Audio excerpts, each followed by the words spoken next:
Welcome back to Face the Nation. We now go to the state of Mississippi. Joining us is the Governor Tate Reeves, who is in Jackson this morning. Good morning to you, Governor. According to Johns Hopkins... Good morning, Margaret. Thanks for having me on today. We're glad to have you. According to Johns Hopkins, your state has a positivity rate of 23%, which is the highest in the nation when it comes to COVID infections. Where are you headed going into a fall that the CDC warns could be the worst ever? Well, I haven't seen that particular data, but what I can tell you is in our state, we peaked with a 7-day average of 1,391 cases on July the 29th. As of yesterday, we had brought that number down considerably to 728 cases per the state of Mississippi for a 7-day trailing average. And so we've actually almost cut the total number of cases on a daily basis in half just over the last 2.5 weeks. And what that shows us is that our mitigation measures are working. I will tell you what we've learned in these 6 months, which is critically important to the American people, is that if you will maintain social distancing and if you will wear a mask, you can really curb the amount of transmission in the community, and you can actually maintain a relatively normal life. But your state, I mean, I'm looking at a statement from your state health officer. It says that you have 11 hospitals with 0 ICU beds currently available. That seems dangerous. Don't you need to take more stringent measures? I mean, you seem to be characterizing this as under control, but this looks like your medical system could be overwhelmed.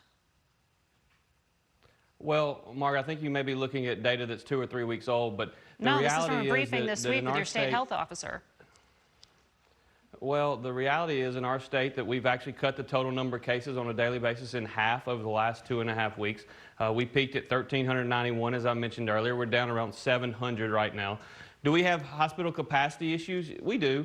But the reality is, Margaret, in our state and virtually every other rural state across America, we have ICU bed issues and hospital capacity issues even when there's not COVID-19. And so we're certainly working through those. We have 150 ICU beds available throughout the state of Mississippi. We have over 450 ventilators available throughout the state of Mississippi. And so while we've got challenges, we're certainly dealing with it. The other thing I'll tell you is we also know very clearly that hospitalizations and fatalities are a lagging indicator with the COVID-19. And so what we're seeing in hospitals is really what the transmission was 3 and 4 weeks ago. You, with your schools, you have decided to send children, the majority of children in your state, back to in-person learning. About 300,000 kids are back in the classroom.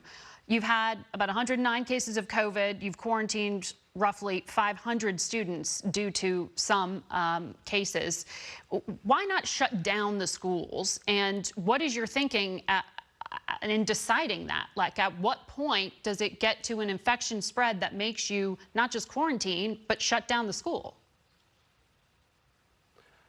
Well, that's a great question, and the reason is very simple, and it's really what Dr. Redfield with the CDC has said. When you're talking about opening schools, you're talking about mitigating risk and making a decision between public health with respect to the COVID-19 and public health with respect to kids having not been in school in this country for 6 months. But what I'm asking you is, once a school is already opened, as you have done it, and there is an infection in it, which you have, why don't you shut it down? Well, we have very objective measures in place to shut down schools if and when that becomes necessary. But keep this in perspective. You said yourself that we have 300,000 kids in classrooms. We've had approximately 100 cases that have been confirmed positive. And what I'll tell you is we've yet to find one that actually the transmission occurred inside the school. In virtually every single one of those cases, it is these kids have gotten the virus outside in the community and brought it back into the schools. So the point is, no kid, whether they're in school or not, is completely immune from getting the virus. And so we've got to take measures to make sure that those kids have the opportunity to learn. Right. You could shut down bars, for instance, to stop that community spread, as the White House has asked some states to do. I do want to move on, though, because we have significantly limited bars in Mississippi. Right. They close at 11 p.m. In Mississippi, you can request a ballot up to 1 day before an election, and your state was identified by the Postal Service as one where mail-in voting could be delayed. Are you confident that all mail-in ballots in the state of Mississippi will be counted in November? I am confident that the ballots that are legally cast in the state of Mississippi will be counted, and I'm also very confident that Donald J. Trump is going to win Mississippi, and he's going to win it big.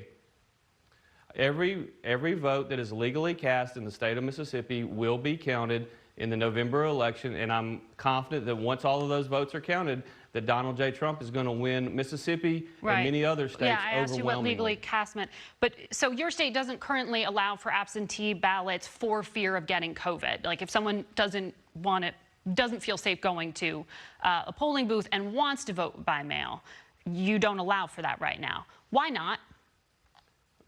We do not allow mail-in voting in the state of Mississippi. We think that that our elections process, which has been in place for many, many years, ensures that we have a fair process in which we have the opportunity to limit fraud. We still have fraudulent claims every single election. We've actually got many folks in our state that have had Democrats.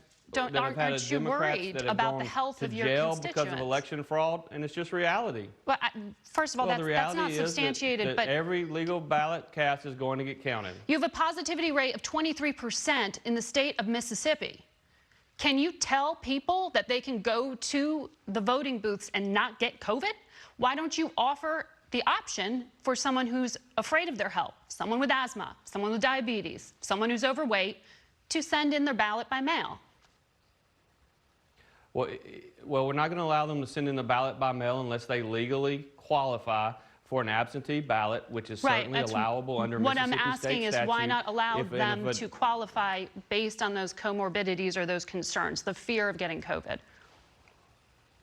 That is not what Mississippi state statute allows for. We're going to have an election. We're going to have a huge turnout in November. In fact, Margaret, I'll tell you, we've already had multiple elections in the last 3 months. We've had special elections throughout the state of Mississippi. We've had very good turnout in every single one of those elections. We've had fair elections, and we've had a winner, and we've had a loser, and we're going to do the same thing in November. All right. No intention to change that. All right. Thank you, Governor.